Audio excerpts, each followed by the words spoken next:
Hello everyone, welcome to my channel. So आज हम लोग करेंगे क्लास 8 का जो सिविक्स का थर्ड चैप्टर है, why do we need parliament. So parliament का हिंदी का मतलब होता है संसद, ठीक है। तो उसका मतलब क्या होता है, संसद। और ये हमारा जो इंडिया का संसद कहाँ पे, दिल्ली, जो हमारा कैपिटल है, सॉरी दिल्ली ऐसा हो मतलब DALH, दिल्ली में लोकेटेड है। तो पार्लियामेंट के मेनली दो हाउसेस होते हैं, एक तो होता है लोकसभा और एक होता है राज्यसभा, ठीक है। और लोकसभा को हम लोग अपर हाउस बोलते हैं, अपर हाउस, और फिर जो राज्यसभा को हम लोग लोअर हाउस बोलते हैं। और जो लोकसभा में कितने मेंबर्स होते हैं, 545 होते हैं। और जो राज्यसभा में, रुको मैं क्लियर फिर से बताती हूँ, देखो लोकसभा में होते हैं 545 मेंबर्स और फिर राज्यसभा में होते हैं 245 मेंबर्स, ठीक है। सो ये इम्पॉर्टेंट है, आपको ये याद रखना कि लोकसभा में 545 हो गए और राज्यसभा में 245 हो गए।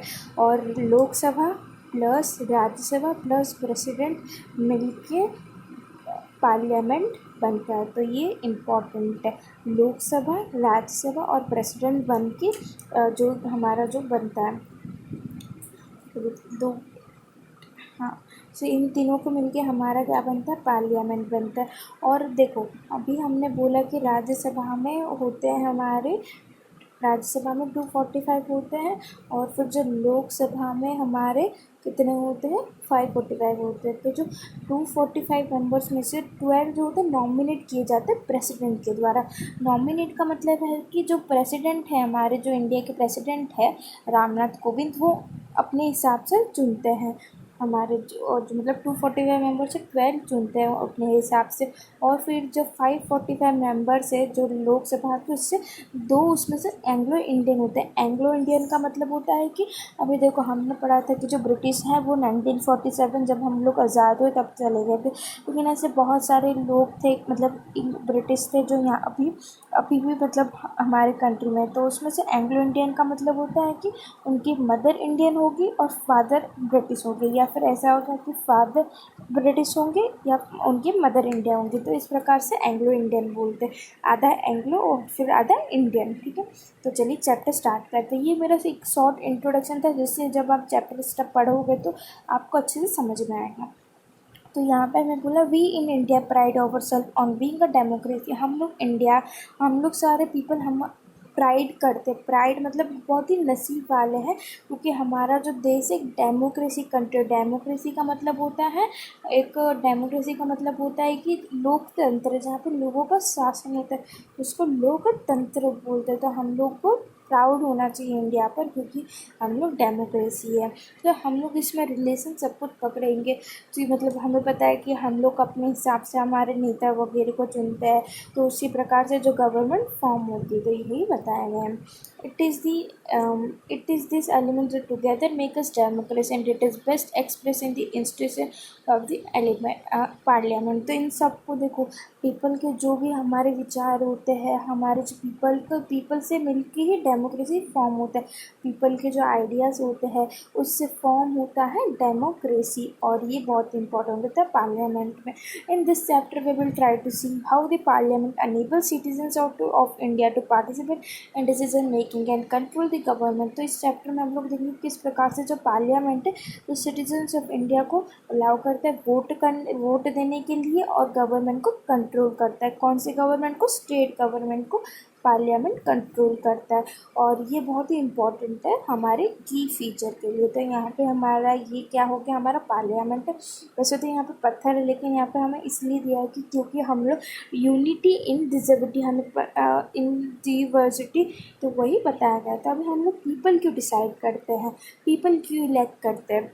India, as we know, became independent on 15 August 1947.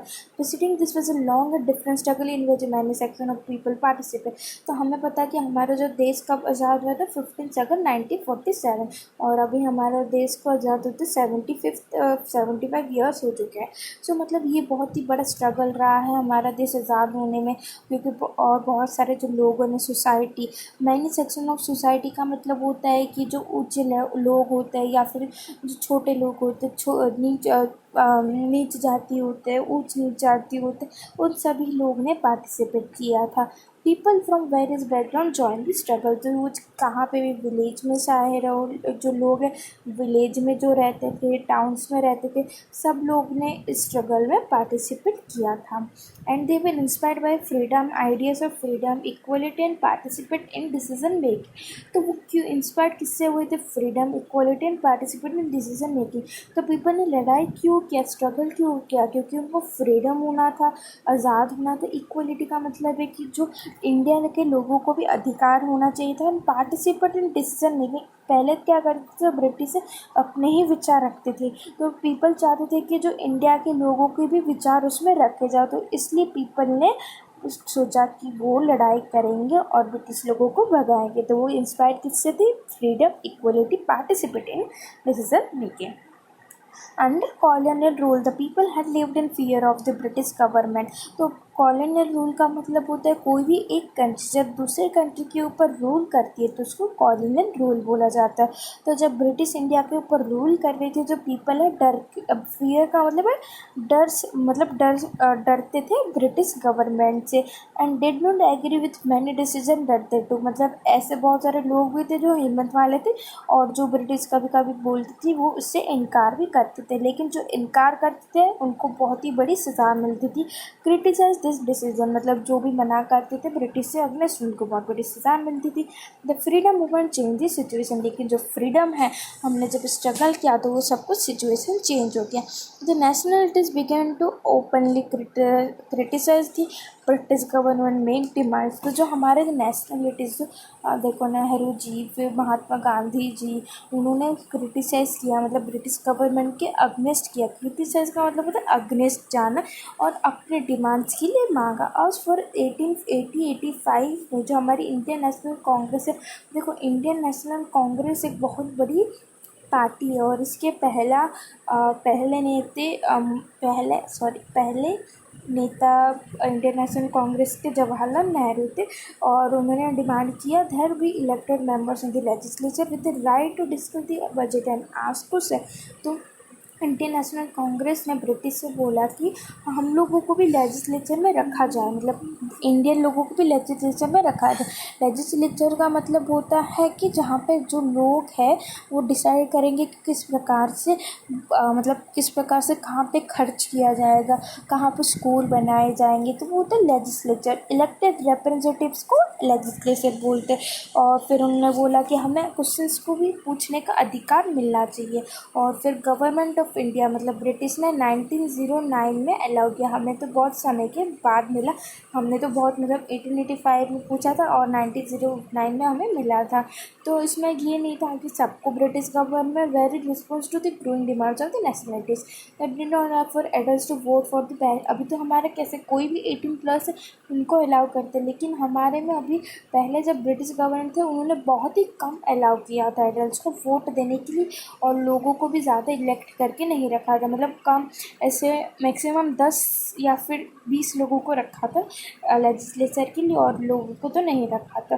देखो यहाँ पे ये जो हमारा चैप्टर डेमोक्रेसी के पहले की बात की है, मतलब ब्रिटिश के टाइम की भी बात की है, और जब ब्रिटिश चले गए उसकी भी बात, जब चले गए तो उसके बारे में भी हमें यहाँ पे पता चलेगा। As you read in chapter 1, the experience of colonial rule as well with the participant on different people in the struggle for freedom left detailed doubt in the minds of this nationalities all in the India। मतलब अगर हम लोग हमारे जो nationalities में देखा, हमारी जो सरकार ने देखा कि किस प्रकार से लोगों के ऊपर अत्याचार किया जा रहा है, उनकी जो भी चीज़ें, उनके मतलब वो जो चाहते हैं वो ब्रिटिश गवर्नमेंट नहीं कर रहे, तो उनके मन में एक मतलब उन्होंने बोला कि जब भी हमारा जो कंट्री होगा, आज़ाद होगा, फ्रीडम होगा, तो हम लोग जो पीपल के डिसीजंस के उनको जो भी पार्टिसिपेट, अगर जो भी मतलब पीपल जो चाहते हैं वो करेंगे।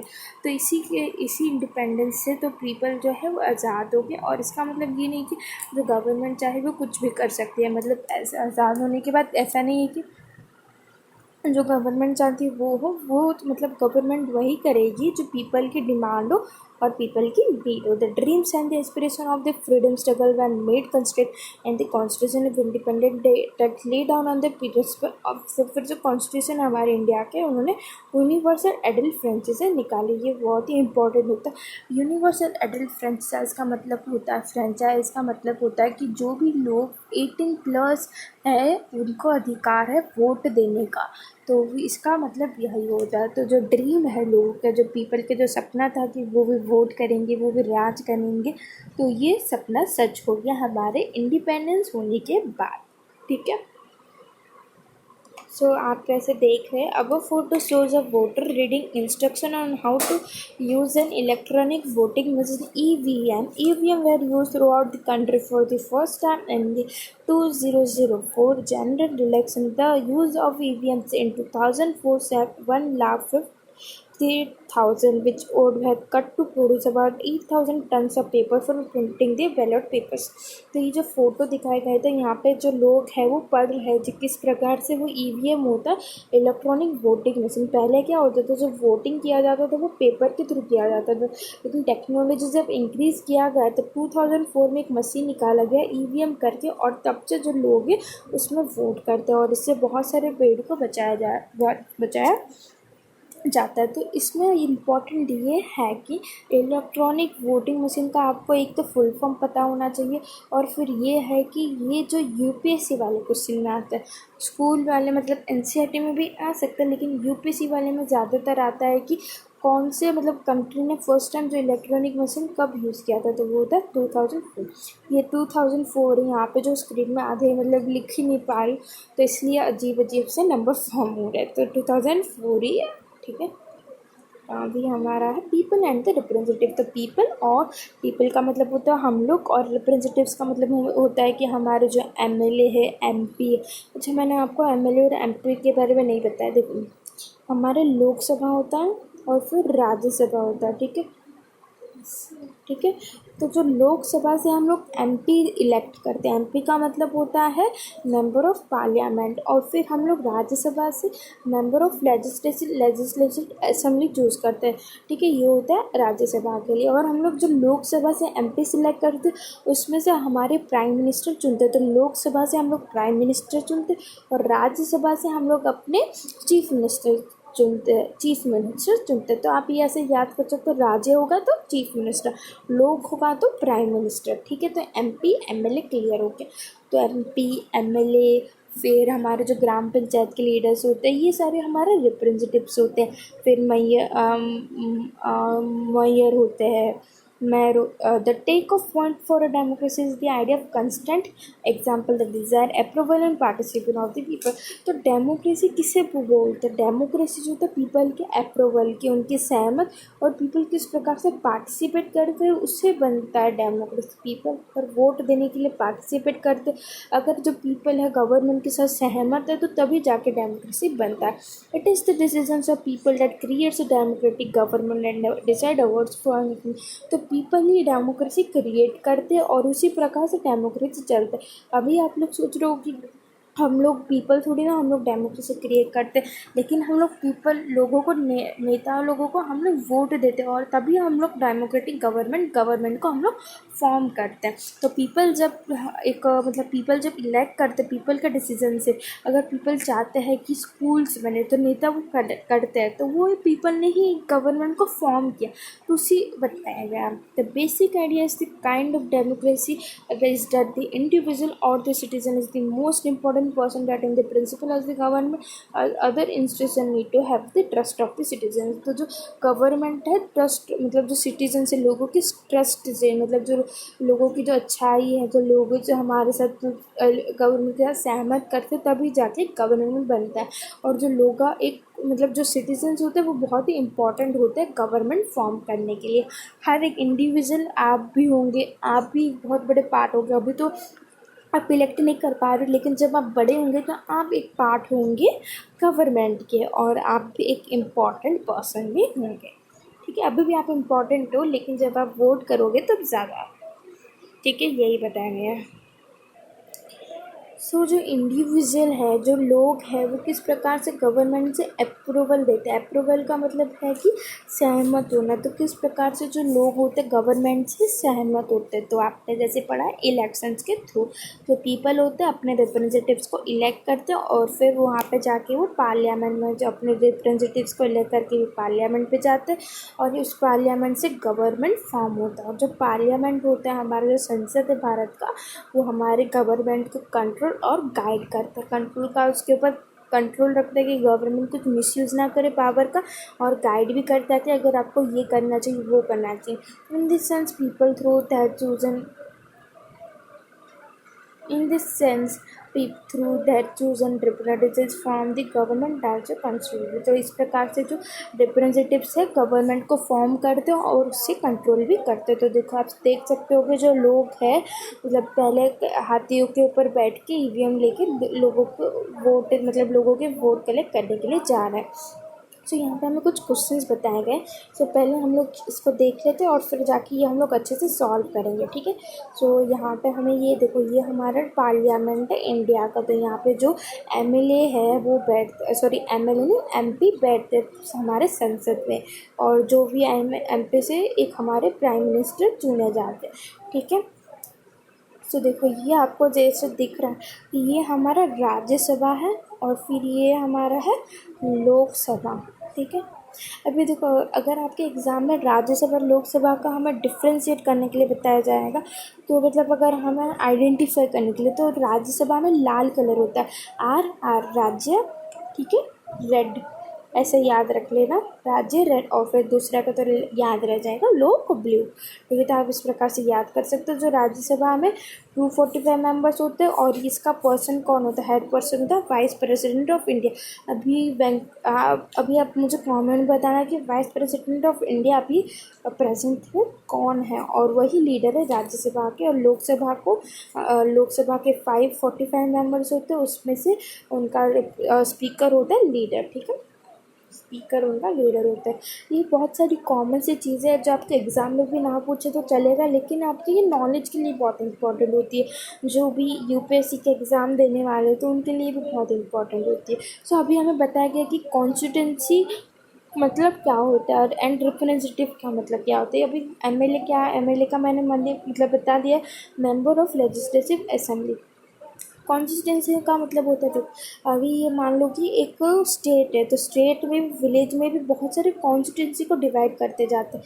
जैसे कि ये first constituency, second constituency, third constituency, ऐसे कॉन्स्टिट्यूंसी होते हैं। और मान लो कि 10 कॉन्स्टिट्यूंसी है, तो उसमें से कोई भी 6 लोगों को, मतलब जिसके भी हायर वोट्स है, उनसे सरकार बनी जाती है। मतलब मान लो कि 50% ऊपर से मतलब लोग अगर वोट करेंगे तो वो जो गवर्नमेंट है वो फॉर्म करेगी।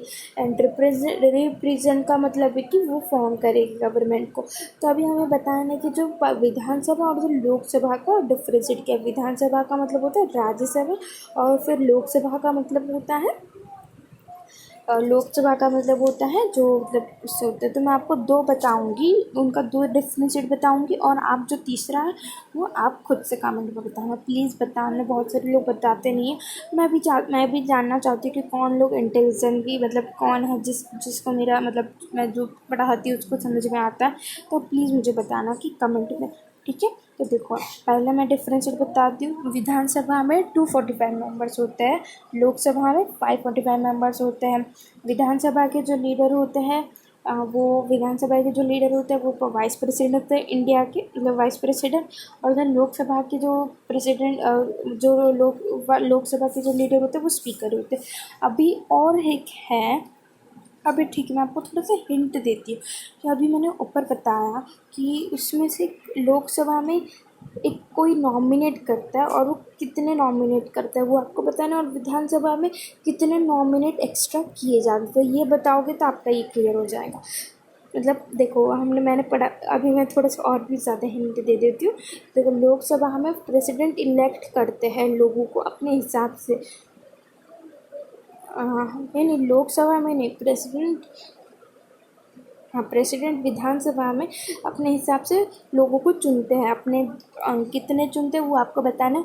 और लोकसभा में एंग्लो इंडियन होते हैं। एंग्लो इंडियन का मतलब होता है कि जिनके माता इंडियन होगी, पिता बाहर के होंगे, माता बाहर के होंगे, पिता इंडिया होगी।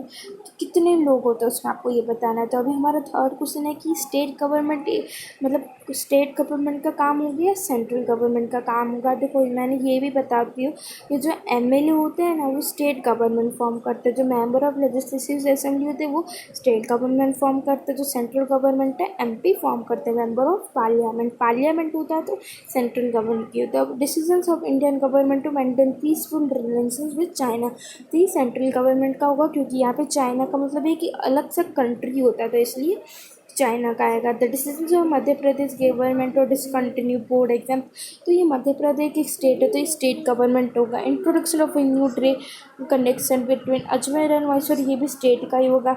Introduction of a new 1000 rupees coin, 1000 rupees coin तो सिर्फ इंडिया में ही नहीं होगा, मतलब इंडिया में पूरे इंडिया में होगा, तो ये हमारी सेंट्रल गवर्नमेंट का काम होगा। ठीक है, तो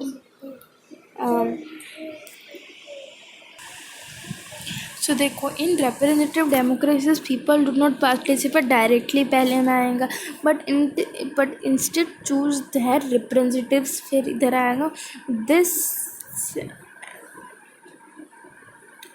So this MLA make decisions for the entire population. This days a government cannot call itself democracy until it allow known as universal dollar franchise। तो देखो पहले में आएगा डायरेक्टली, फिर दूसरे में आएगा रिप्रेजेंटेटिव्स, फिर तीसरे में आएगा MLA और फिर चौथे में आएगा यूनिवर्सल, मतलब सब डिसेंडिंग ऑर्डर में से दिए गए हैं। सो अभी हमारा ये हो गया। अभी हमारा रोल ऑफ द पार्लियामेंट है। ठीक है, तो इसमें हमें क्या बताया गया है कि क्रिएटेड आफ्टर 1947, हमारा देश आज़ाद हुआ था 1947, तो जो इंडियन पार्लियामेंट है पीपल के विश्वास के ऊपर बनाया गया है। This are participate by people in the decision making process and government by constant, तो ये पार्लियामेंट इसलिए बनाया गया है जिससे पीपल जो भी उनका डिसीजन है वो बता पाए और लोग जो मतलब जो नेता है वो कर पाए। The parliament in our system has immense power because it is the representatives of the people, तो पार्लियामेंट के पास बहुत बड़ी शक्ति है क्योंकि उनका रिप्रेजेंटेटिव, उनकी शक्ति कौन है, पीपल उनकी शक्ति है।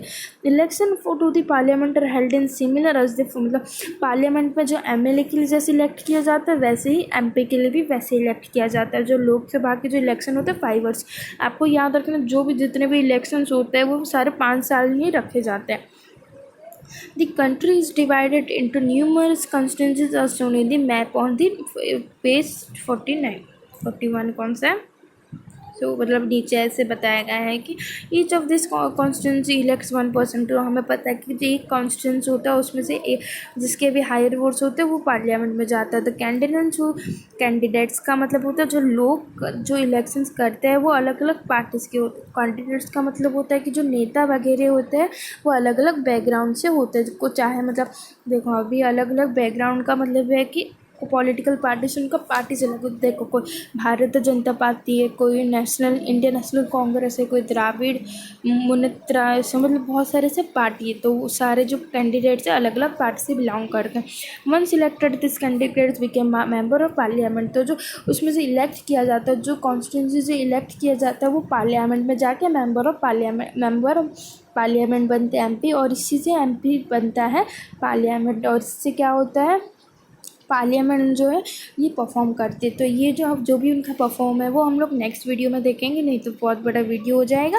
तो मिलते हैं नेक्स्ट वीडियो में, और जब मैं नेक्स्ट वीडियो बना दूँगी और तो इसके लिए मैं जो लिंक है प्रोवाइड कर दूँगी कमेंट और फिर जो डिस्क्रिप्शन बॉक्स में।